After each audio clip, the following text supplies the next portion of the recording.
आमर तो प्रथम लक्ष्य हूँ विकसित नियाली जेहेतु नियाली निर्वाचन मंडली हेडक्वार्टर अच्छी आमे चाहूँ यार उन्नतीकरण कामटा प्रथमे हम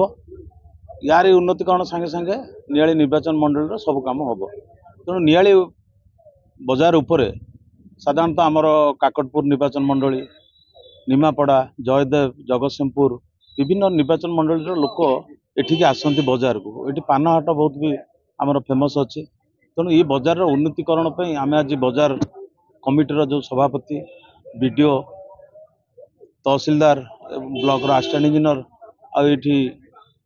नियाली पंचायतर सरपंच प्रतिनिधि एवं आमर वरिष्ठ व्यक्ति माने नियालीर बुद्धिजीवी माने एवं आउ साधारण बंधु माने जो माने कि राजनीति कौन संपृक्त नुहति से आसीथिले एवं मीडिया बंधु माने समस्त उपस्थित थिले समस्त उपस्थित आलोचना यह निर्जास यहाँ बाहरी जे दल मत निर्विशेष नियाली बजार एवं नियाली हाटर ता संगे संगे नियाली पंचायत किमिति उन्नतीकरण हम सेटा को समस्त आज गोटे स्वर कहते जे उन्नतीकरण पे समस्त मिलित हेबे तेणु मु भी आशा रखी दलमत निर्विशेष समस्त एकाठी होकर आम नियाली बजार उन्नतीकरण करवा एठी गोटे बस स्टैंड भी करने आम चिंता करूँ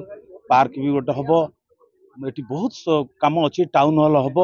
जोटा कि हेनी से विषय आम आलोचना कलु गोटे कमिटी भी आम आज तैयारी करने को मुझे से कमिटी माध्यम सब जगह काम प्रस्तुत हम एवं उन्नतीकरण हम मु आशा रखी निश्चित भाव में ये जो कार्य जो आज आम आलोचना कलु सब काम संपूर्ण मु भावुची जदि समस्त सहयोग करे वर्षे समय लगे वर्षे भितर संपूर्ण काम हो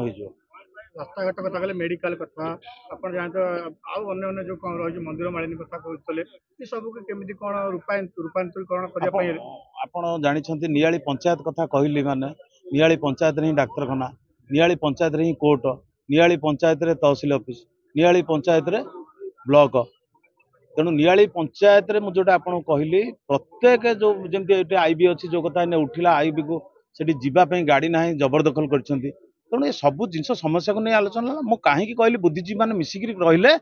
समस्ते समस्त प्रेसर करके जमी सुरुखुर गोटे कार्य संपादन हो पार आशा मोर ना मोर विश्वास अच्छी तो सर्वप्रथम नियाली बजार कमिटी की धन्यवाद देवी ये जो नियाली अंचल जो समस्या रही ये समस्यार समाधान जो भाई भाव में आम नवनिर्वाचन विधायक छवि मल्लिक जी डाकिले और आलोचना कले विशेषकर खुशी कथा जे आलोचन जाति धर्म दल निर्विशेष समस्त आज उपस्थित थे समस्त मत है नियाली सामूहिक विकास नियाली टाउन सामूहिक विकास नियाली पंचायत सामूहिक विकास आप जानी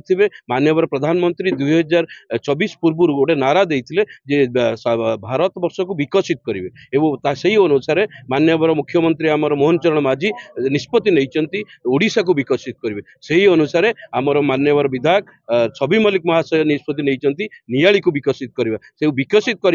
जो चिंताधारा से चिंताधारा को लेकिन आज आलोचना होता आप देखिए निश्चित भाव में मु गोटे नियाली माटीर पुओ हिसाब से आम सारा ओडिशा देखी कि नियाली अवस्था जो विगत किसी वर्ष है पिला दिन आम देखा आसुँ जमती नियाली अवस्था था एवं भी सही अवस्था अच्छी मोर विश्वास अच्छी जो डबल इंजिन सरकार आज केन्द्र में बीजेपी सरकार और राज्य बीजेपी सरकार अच्छी निश्चित भाव में नियाली को नियाली माटीर पुओ हिसाब से मु विधायक सांगे रही और सबू लोक मानक आम नियाली जो भाई भाव में पछक फेरी जाइए निश्चित भाव में गोटे विकासशील नियाली गठन हम नियाली को सारा कटक जिले में गोटे विकासशील नियाली टाउन को आम परिणत करूँ।